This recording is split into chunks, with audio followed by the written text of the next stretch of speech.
السلام عليكم. أهلا بكم أعزائي المشاهدين في لقاء جديد.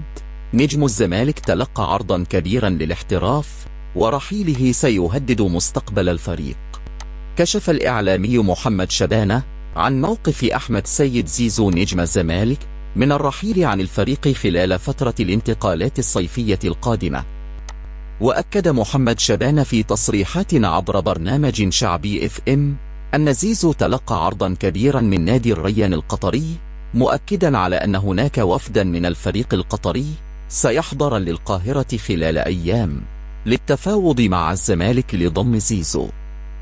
وأضاف شبانة أن زيزو أحد العناصر الأساسية للزمالك خلال الفترة الحالية، ورحيله سيهدد مستقبل الفريق بشكل كبير، لافتا إلى أن القرار النهائي سيكون لمجلس إدارة الزمالك، وأن بعض وكلاء اللاعبين عرضوا على الزمالك عودة محمد أبو جبل حارس مرمى البنك الأهلي، خاصة وأن راتب محمد عواد كبير وبقاؤه بهذا الراتب صعب. واختتم بأن أحمد أيمن منصور يقترب من الانضمام للزمالك خلال الميركاتو الصيفي.